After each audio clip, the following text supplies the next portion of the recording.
Good morning, everybody. I'm so excited to finally do one of these little coffee chats with y'all. Last weekend, my power went out and everything was crazy around here, so I didn't get around to it. But today, I'm going to start. And let's see, I have to make a couple of confessions. So, I am just like a very real, straightforward, transparent, you know where you stand with me at all times type of person. And I drink my coffee at like 4 a.m. So I thought about this a million times, like how I can stage it or be like, okay, like I can get myself ready and do a video and have it like all put together. And I'm like, you know what? No, I'm not doing that. So you guys will get the real me, the 4 a.m. version of me with my cup of coffee, usually rolling out of bed, because that's when I drink my coffee. So that's just what it's going to be. I don't have plans to edit or make things fancy or do anything like that. So this will just be like fun, like you're hanging out and having a cup of coffee with me. I have some really fun things planned. I have some really fun ways I'm going to do giveaways through these videos and some other fun things. But let me see where we want to start here. So first off, oh yeah, I have this really cute sweatshirt. Okay. So my good friend Lauren Moody, so Fireside Geckos, Kevin Moody's wife, she owns Lauren Moody Studios, and she hand prints these sweatshirts, you guys. Like I have one with crested geckos, I have one with snakes. They're like the coolest designs, and I'm obsessed and I wear them all the time. So if you haven't checked out Lauren and Lauren Moody Studios, check it out. She usually goes to big expos and things, and she does like personal orders. I'm always asking her if she has any new designs just because I love it. And she puts so much work into this, you guys, like hand stamping every single one of these. Are you serious? And it's so cute. Anyways, that's my little plug for Lauren this morning. Let's see what else. Another confession. I drink a lot of coffee. I love coffee. I feel like coffee is what makes me get out of bed in the morning. So if you're not a coffee person, I totally admire you because I feel like it's like my strongest vice to like get me out of bed and start my day. So if you're like not a coffee person and you don't even need caffeine, good on you. Or if you're like a Pepsi person, I was talking to Penny the other day and she was like drinking her Pepsi in the morning. I'm like, whatever like your vice is, like, ooh, we all have them, right? But if you are like the one who's like, oh, I just don't drink coffee, I don't like it, I kind of wish I was more like you because I think maybe I'd be a little bit healthier without all the coffee I drink, but okay.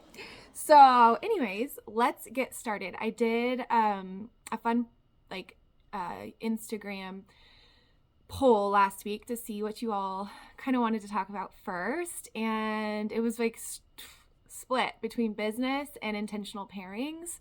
So I figured we would just do both and kind of go from there and expand on it. I don't want to make these videos super long. I think that it's more fun to hang out on shorter periods for less information than trying to make you listen to me talk for an hour, which I can because I'm good at that. I'm good at talking. I like to talk, but I don't want to bore anybody, and I want to keep these light and fun and exciting. So we'll start with the business stuff today, and I don't know, we'll see how much we get through on this first talk, and then we can decide, or I can decide if I want to expand on it next week. But before I get into that, and yes, I'm going to sip my coffee during this because my friend Tara from Tara Lee's Cresties, she called me out on my last video where I was holding my coffee cup the entire video and never took a drink of it. And that's where this whole thing came about, because like my coffee cup makes me feel safe. It's like my safety net. So Tara prompted me to do these video series, and yes, she will be a guest on this probably more than once because we share very similar humor, and it is her fault that I will be drinking my coffee through this because she totally called me out. And this is actually real coffee. I can't really. Oh! Okay, whoops. There's your prompter. Oh. Anyways, that's just me, guys. I'm real. I'm funny. I'm sarcastic. Yeah, there you have it.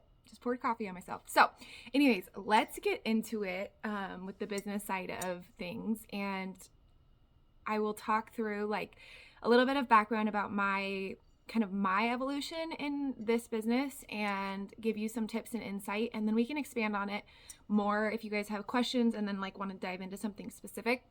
This like isn't intended to be like a podcast. The Gecko Pod does a great job of education and really nailing down specific topics, but this is more just like my experience and my raw truths, just to give you guys extra insight. And so just remember, like, I don't know everything. I don't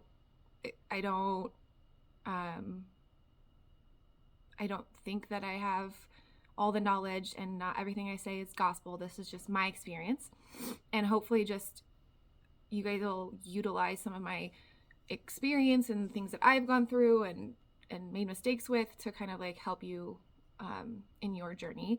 I'm calling this Caffeine and Cresties, but I do keep a lot of different species of animals. I do not just keep crested geckos. I have a ton of different gecko species I work with, and I also work with big monitors. Asian water monitors are my specialty. We breed and keep those as well. So we may not always just talk about crested geckos, but that's just what I'm calling it because obviously I'm obsessed with crested geckos. So moving on from there, let's get started. So a little bit of background about me. Before I got into this hobby seriously as a business, I owned a gym. That's what I went to college for. I went to college for sports medicine and functional nutrition, and I ran and operated my own gym for a very long time and had tons of clients and employees and all the things. And when COVID hit, my kids were still young, and honestly, it was like the biggest devastation, mainly because all the hard work I had done for so many years, I basically had to start over. So for me, in the season of life that I was in, that wasn't necessarily ideal for us, for my marriage, for my kids, and so I decided to sell. I had already kept and bred geckos during that season, but nothing like large scale, nothing like a business, just like a hobby. I also had bearded dragons at the time, which I still have bearded dragons, but bearded dragons were kind of my main initial thing that I got into. I just love their personalities. And then got pushed into crested geckos. I didn't get pushed. I dove into the crested geckos myself. And then when I decided to sell my gym, I opened a pet store, and that was awesome. I really, really enjoyed it. And then I realized how passionate I was about the high-end animals and breeding and the science behind it and all of that. So that's when I decided to legitimize my Instagram account, which it sounds so silly, like that you legitimize a business by creating an Instagram account, because I'm like the opposite of a social media person. I don't like social media for a lot of reasons, but if you have a business and you want to legitimize your business, you have to have social media platforms, which is like,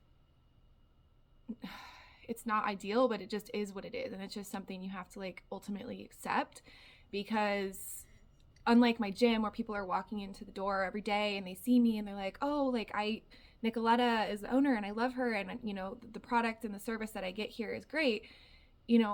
People in your market that you'll be selling to when you get into breeding reptiles or any animals of that sort, they only can get to know you and personalize you and your expertise and you as a person through a social media platform or a YouTube channel. I mean, David from Tiki's does great on his YouTube channel, and so many people know David through his YouTube, and that's how they have that relationship with him. And so without having a storefront and seeing people all the time, you have to commit to having a good, solid social media platform if you want to be successful.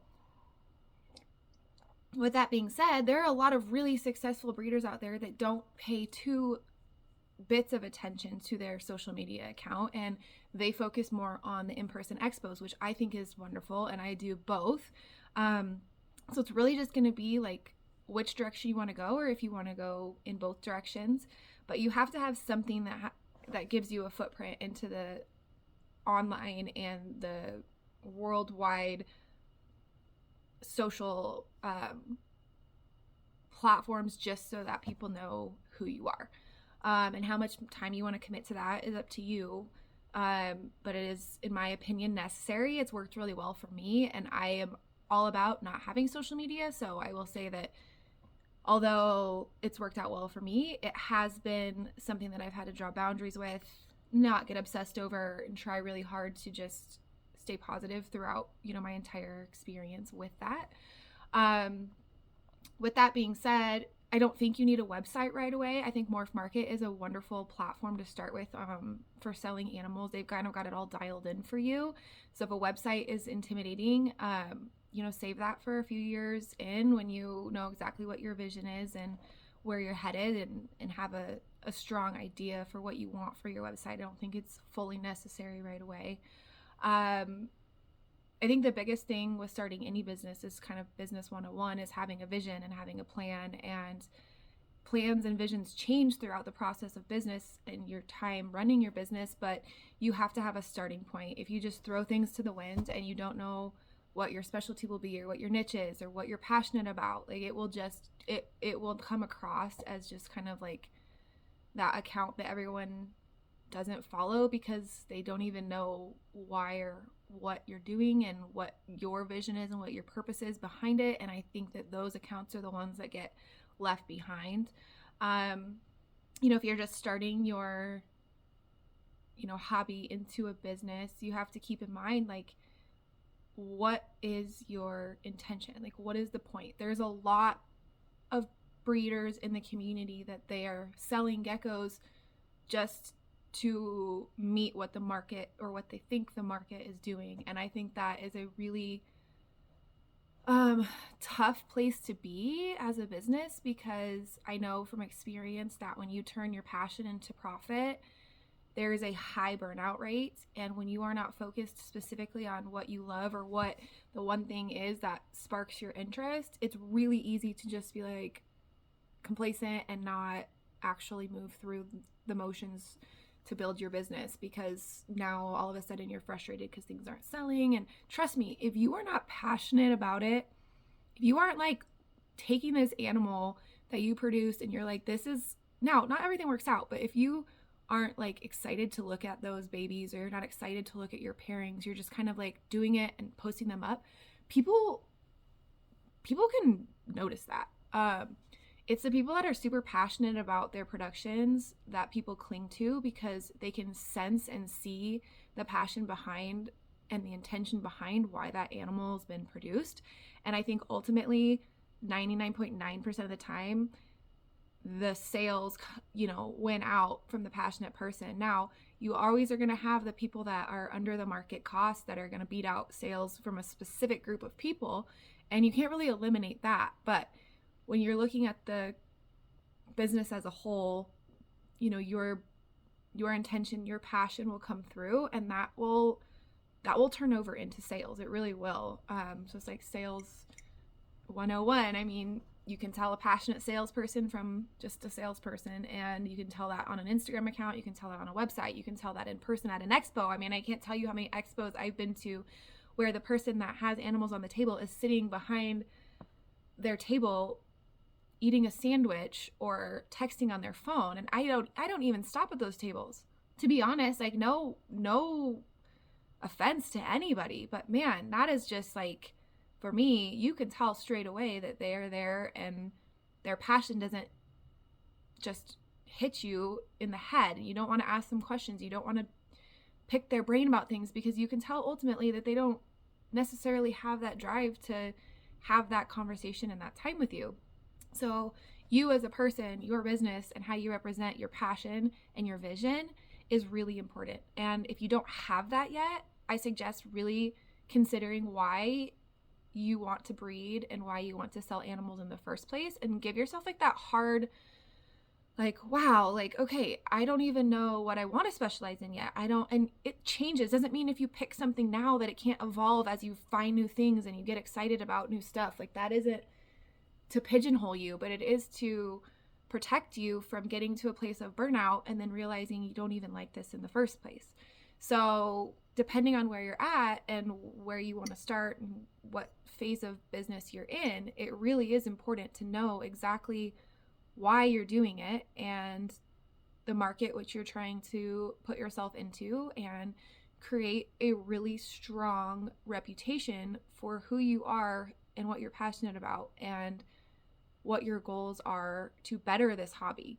If your goals aren't looking at animals to try and make them better and you're just trying to reproduce something that will sell, I think that's a major bummer. I think that dilutes our hobby with unintentional pairings and way too many animals that aren't necessarily worth breeding, in my opinion. There's tons of animals in this world, and when people breed for a specific purpose, those animals become better. That's kind of the goal of doing that. And if those aren't part of your goals, I would just highly recommend maybe reconsidering why you're doing it in the first place. And that is not to judge nor to offend anybody, but it is just like kind of a harsh like think about it, guys. Like where do you want to be?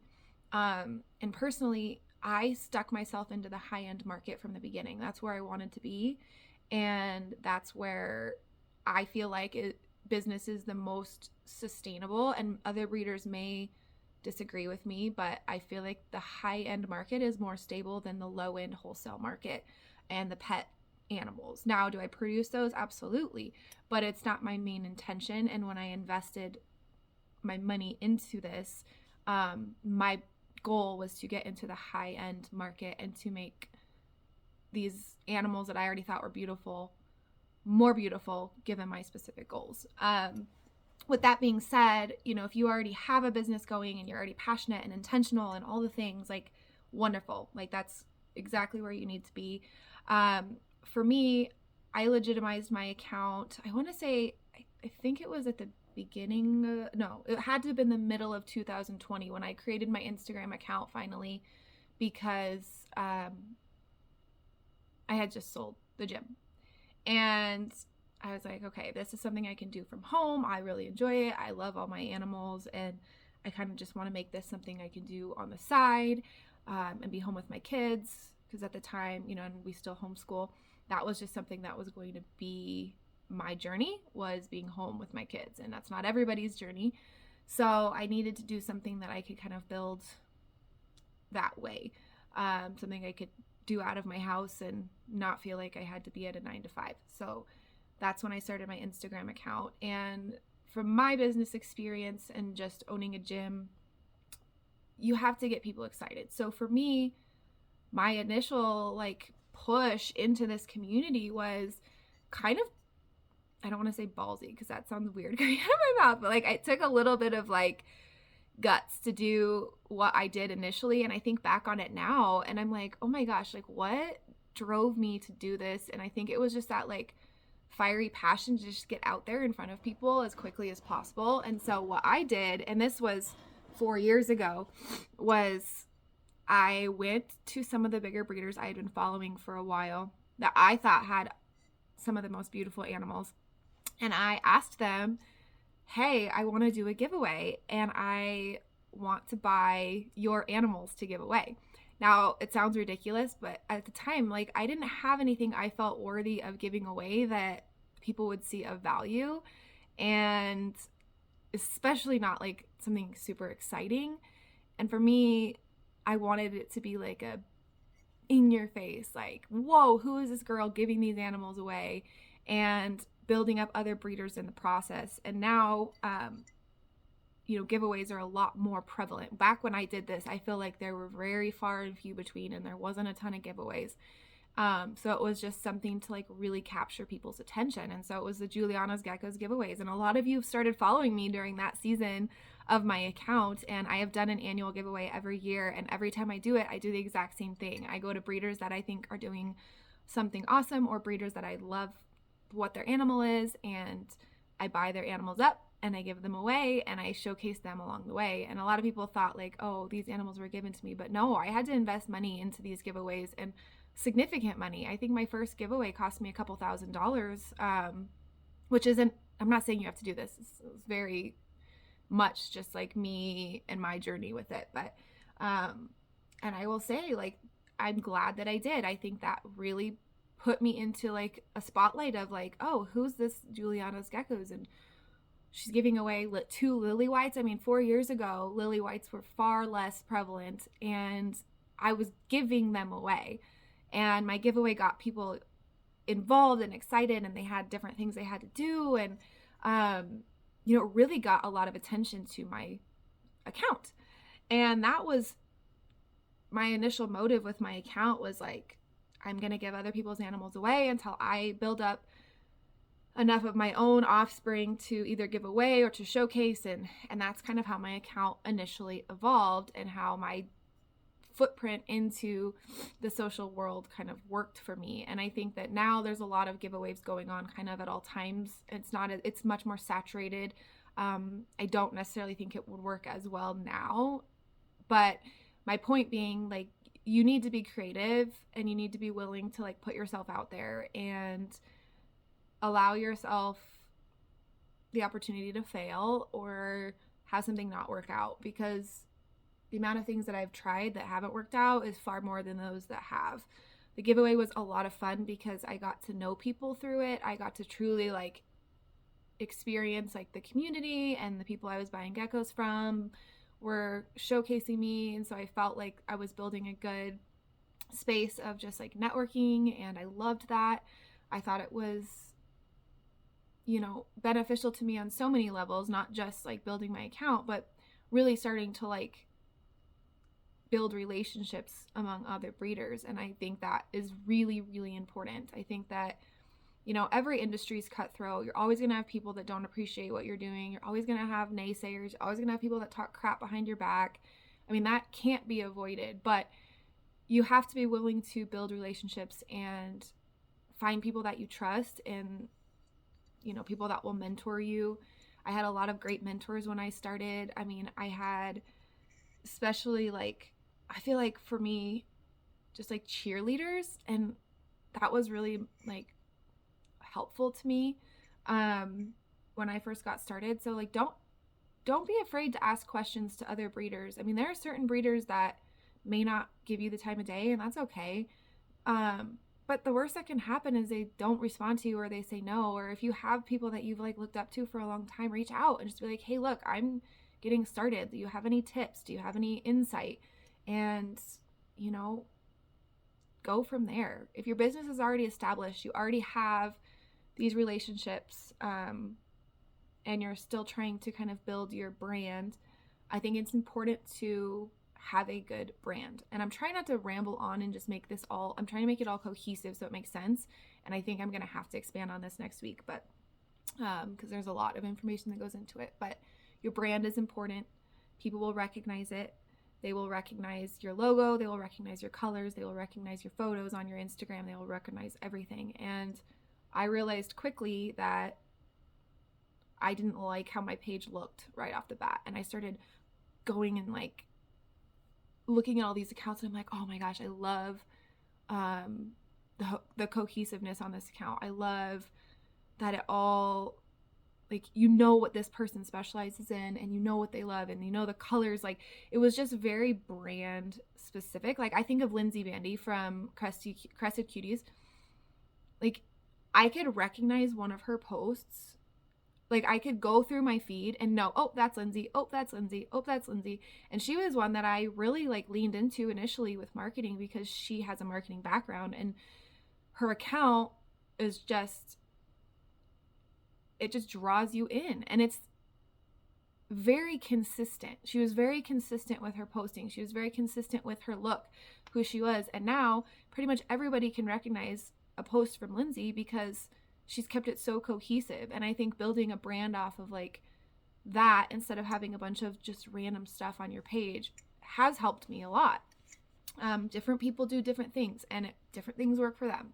This is just what's worked for me. And so I looked up to Lindsay a lot initially, and I still do, but with my account initially, because that was one account that I just like constantly was drawn to. And her videos are simple. She doesn't do anything crazy, but she definitely started with reels before anybody else did that I can think of. And she's just very smart with that. And I think she's got like 50,000 followers or something insane. And a lot of that is due to the fact that like she's done a really good job keeping her account clean and just really, really solid. There's a lot of other people that do that too. And your branding goes into everything. It rolls over into your expos. And what do you bring? Do you have something that shows who you are at your in-person, sales events? Do you have a tablecloth? Do you have, and like all of this takes money to invest in. And that's why, I just want to be very real with you all that to have a business that stands out, it does take investments, and it is not just a quick overnight. And yeah, you can do that, and that's where you can start, and I think it's a great place to start. But no, like, your end goal should be more than that if you want to really have a solid footprint, business wise, like, and this is a hobby, and that's what I told people, like, when you turn passion into profit, things change, and that's what you have to be real with yourself. Like, do you want to do that? Are you willing to make the sacrifices? Are you willing to make the investments? Are you willing to sit in it for a few years and not make money while you invest in your business and your brand and your animals? Like, that's just something you have to be very real with yourself about. And I wasn't initially. Like, I just went balls to the wall and I jumped headfirst in, and I was just, let's go. And that's just my personality. And I admire people that are not like that, because, intentional thought is really important. But even branding comes down to like how you ship animals out, how you respond to people, how you send your invoices. Like, it's professionalism and truly like having this footprint of a high standard for yourself should be one of your goals, in my opinion. And it was one of mine, and I'm still working on it. I have plans this year to even improve that. So every year things get better, or, you improvise or you change things if you didn't like something. And that's important too. And then, the last topic I'll get into today regarding business, and then we can expand on all of this next week, regarding specific questions you guys have, and just kind of like the nitty gritty of the business side of things, if you'd like, is investing in quality animals. I think this is one of the areas that people fall short on initially, and I think it is to the detriment of your collection and your business. And I do think it is the demise and the downfall of the reptile hobby as it stands with the market fluctuations. And I think this is just me being real and completely honest, that there are too many people breeding animals that, in my opinion, are not quality enough to continue on their bloodlines. This is no offense to anyone specific. I don't want anybody to feel judged or anything like that through this part of the conversation. But I do feel like it is imperative that breeders continue to hold each other to a higher standard. And not that we don't support the low end kind of just like puppy mill type breeding, but to educate those who are coming into the hobby or have been in the hobby for a while and are just, trying to figure out what their footprint is, where they want to head. And I think the trend, and I'm guilty of doing this too, and don't get me wrong, because I did all of this, I learned it the hard way, are guilty of taking this like huge plethora of animals that are available and saying, okay, I can get these animals for the least amount to build up my collection to make it this big, and I can get this many ready to breed females, and I can start breeding, and my business will just flourish right away. And so let's find the cheapest animals that are the quickest turnaround. And what happens is you invest your money into lower quality animals that are going to produce for you more quickly, and you end up having babies you can't sell more quickly, and you have babies that you don't like to look at, and you have babies that you're like, that didn't really turn out the way that I wanted it. And now here I am with 60 animals in my first year of breeding, and I don't even really like any of them. I'm looking at other breeders and I love their animals more, and I'm like, what am I doing? Like, this isn't working for me. And a lot of people will just throw in the towel at that point. And so to be real and to recognize that, like, there is intention behind your breeding that needs to happen if you want to continue for the long haul. And you don't have to specifically pick a niche or a look or anything like that, but you need to be looking at your animals as an investment and look at the long-term plans and goals of that animal. And any kind of bloodlines or breeding, you look at livestock, and for me, I love horses, so I look at that a lot. And I have farm animals, and they all have pedigrees too, and it's the same thing. It's like, you're not going to go take a crappy donkey and breed it to another crappy donkey to sell a bunch of little crappy donkeys to people. No, you look at your donkey and you are trying to improve on the qualities that donkey has. If they don't have any qualities that you think you can take and put into another animal to improve on, like, you probably just should leave that donkey be and let it be a pet, right?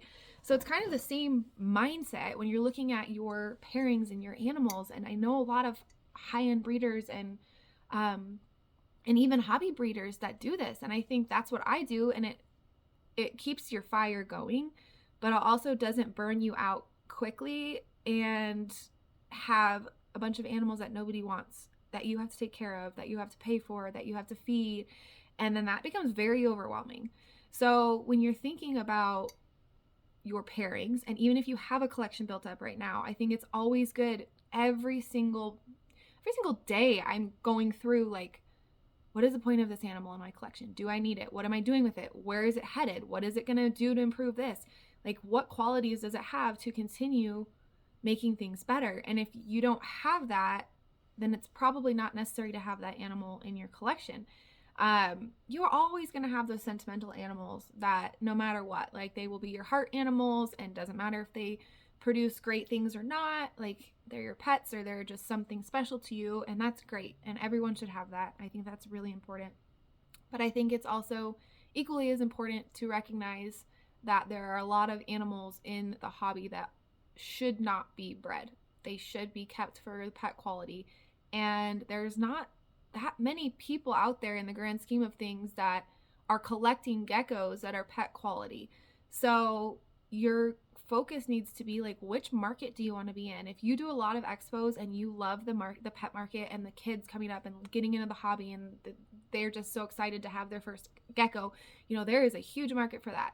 If you really love online sales, you're probably going to have an easier time when you have the higher end animals that you're potentially breeding, or that are going to be bought for breeding. And I kind of, a rule that I've kept in my head is, like,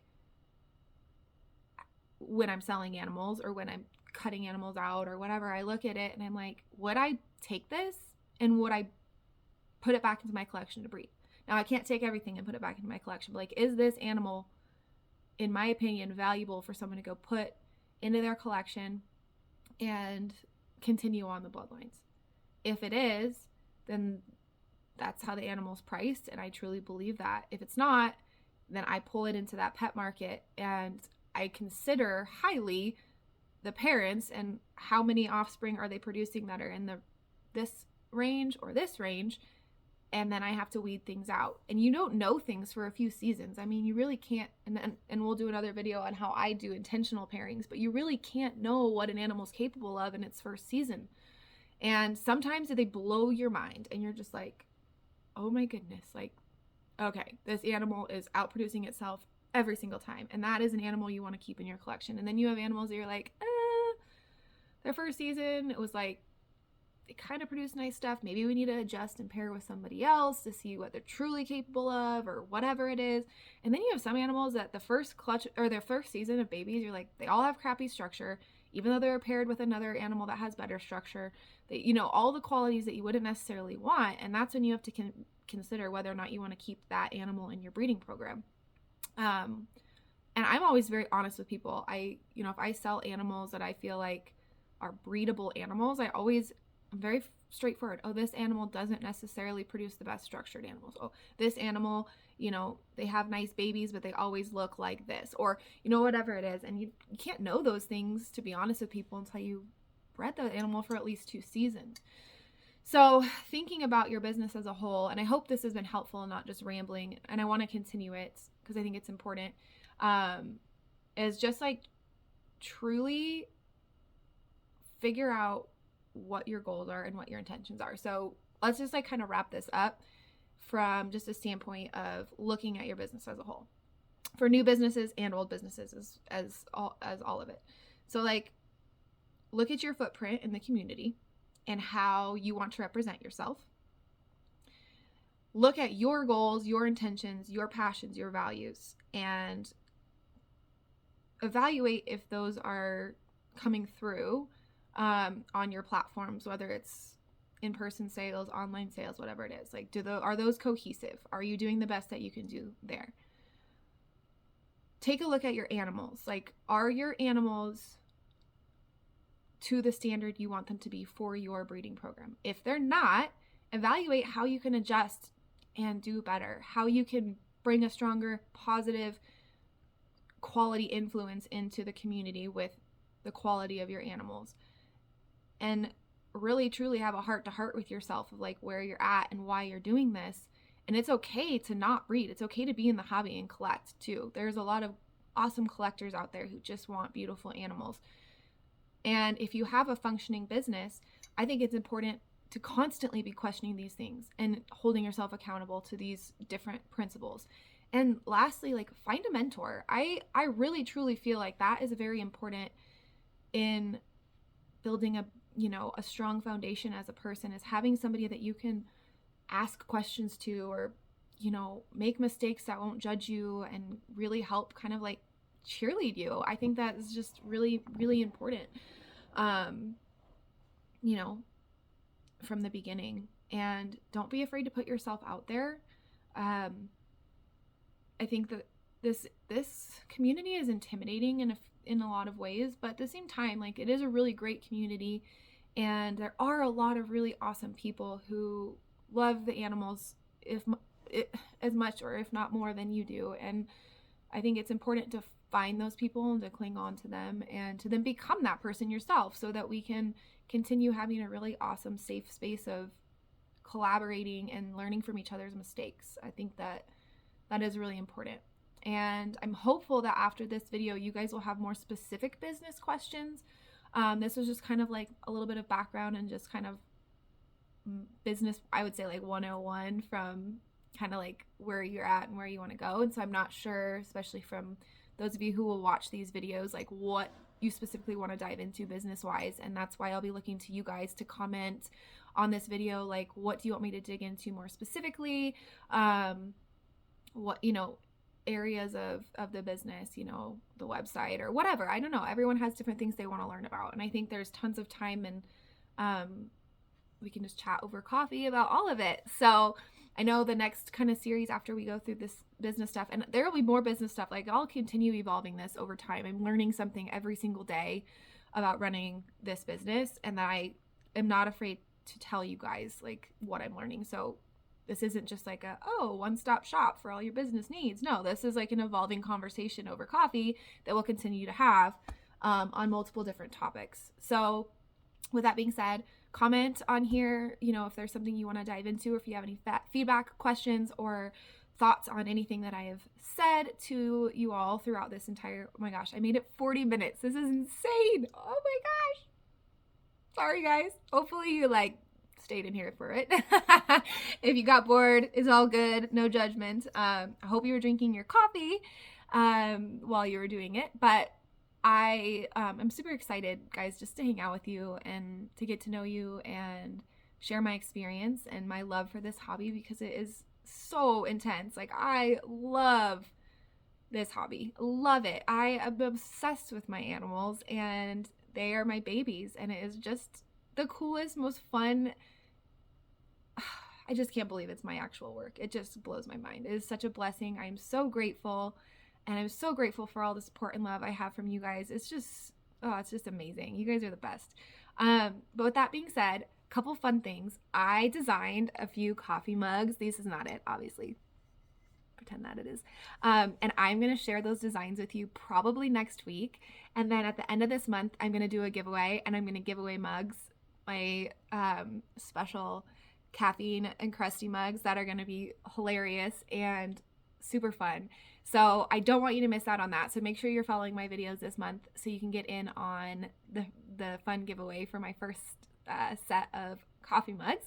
And then I will be planning a monthly giveaway for all of with my videos. It'll be different each month, and I'm going to have different people on here with me.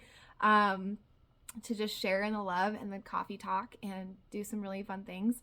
And the monthly giveaway will be targeted for specific, I guess maybe like I should say theme each month. Maybe some animals, maybe some merch, maybe something different. I'm not sure. I don't know. I don't have it all planned out yet. But I do know I really, really enjoyed hanging out with you guys this morning, and I'm so thankful for all of you. And I hope you have a great weekend. And if you have any questions or comments or anything like that, please don't hesitate to reach out. I am an open book. I hope you guys have an awesome, today's Sunday, an awesome weekend or whatever day you're watching this. I hope you have a great day, and I will talk to you guys soon. Thanks, y'all.